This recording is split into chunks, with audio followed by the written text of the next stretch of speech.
선관위 사무총장, 문재인 정권의 재난지원금 총선 영향 시인했다. 박영수 중앙선거관리위원회 사무총장이 신종 코로나 바이러스 여파에 따른 문재인 정권의 긴급 재난지원금이 21대 총선에 영향을 미쳤다고 시인했다. 박 사무총장은 21일 국회 행정안전위원회 전체회의에서 미래통합당 이명수 의원의 질문에 대한 답변에서 이 같은 뜻을 밝혔다. 박 사무총장은 어떻게 영향을 미쳤는지는 짐작도 말씀드리기도 어렵다고 덧붙였다. 그리고 의원들의 거듭된 질문에 구체적인 근거를 가지고 한 발언은 아니고 상식적 판단이라고 했다. 박 총장의 이 같은 답변은 그동안 우리 친박신당이 주장해온 문재인 정권의 현금 살포를 통한 매표 행각을 뒷받침하는 결정적 발언이다.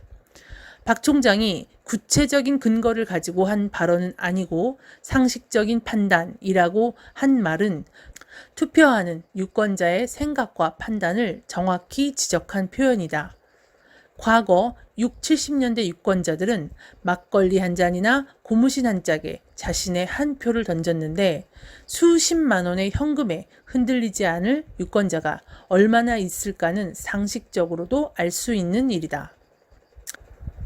총선의 문턱에서 전 유권자를 대상으로 재난지원금을 지급하는 것은 선거사에 유례없는 공개적인 부정매표 행위이다. 중앙선거관리위원회의 존재 이유는 오직 선거의 공정한 관리에 있다. 코로나 바이러스를 빙자한 문재인 정권의 재난지원금이 선거에 영향을 미친다는 사실을 알면서도 경고조차 하지 않은 박영수 사무총장은 헌법 제114조 위반 혐의로 즉각 파면하고 그에 합당한 책임을 물어야 한다. 2020년 8월 24일 친박신당 대변인실.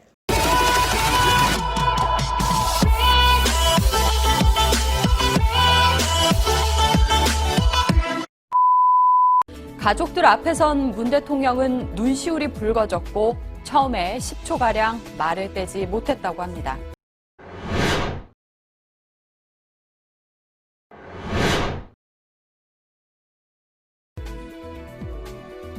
세월호를 늘 기억하고 있었습니다.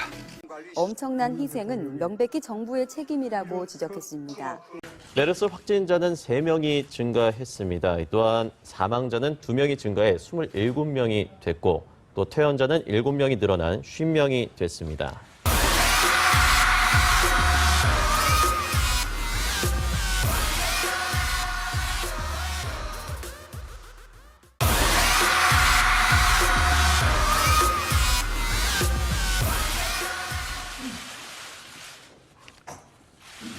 존경하는 국민 여러분,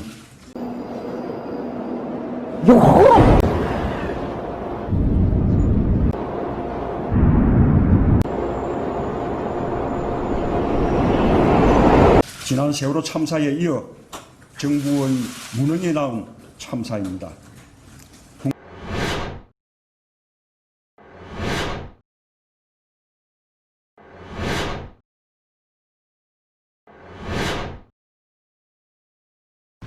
가슴이 뭐 두근두근대 아직도.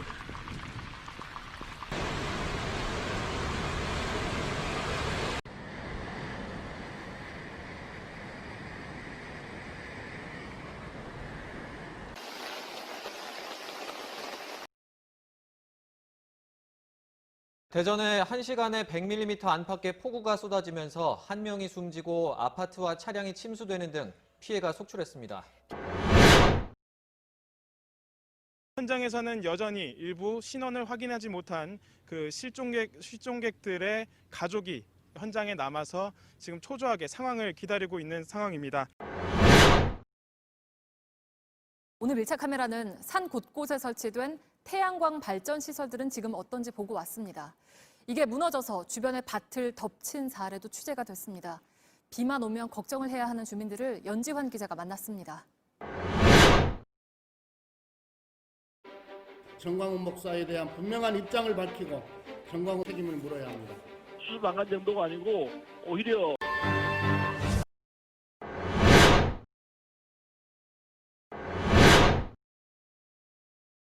방역과 관련해서 그런 집회는 바람직하지 않은 거죠. 미래통합당은 정광훈 목사와 아무 관계가 없습니다. 또 함께 한 적도 없습니다. 남 탓을 참 거칠고 황당하게 하는 게 우리네 정치판, 그중에서도 지금 정권의 인사들인 것 같습니다. 청문회에서 아내 탓, 가족 탓하는 건 기본이고 부동산 투기 논란을 아내에게 떠넘긴 청와대 사람도 있었습니다. 뭐가 잘못됐다고 하면 전 정권 탓하기 일쑤고 20대 지지율이 낮은 것은 교육을 잘못 받아서 또 심지어 5, 60대가 할 일이 없어서 험악한 댓글을 단다는 말까지 나왔습니다. 코로나19 주무부처 수장인 박능후 보건복지부 장관이 코로나 확산의 가장 큰 원인은 중국에서 들어온 한국인이라고 했습니다. 감염원이 애초부터 중국에서 들어온 우리 한국인이라는 뜻이라고 자상하게 뜻풀이까지 덧붙였습니다. 왕조시대 임금도 백성 탓만은 함부로 하지 못했습니다. 나라에 재앙이 생기면 짐이 하늘의 노여움을 샀다며 자책부터 했다죠. 물, 즉 민심은 배를 띄우기도 하지만 뒤집기도 한다는 사실을 무섭게 알았기 때문입니다. 그런데 하다 이제는 서슴없이 국민 탓까지 하는 정부를 보며 할 말은 있습니다.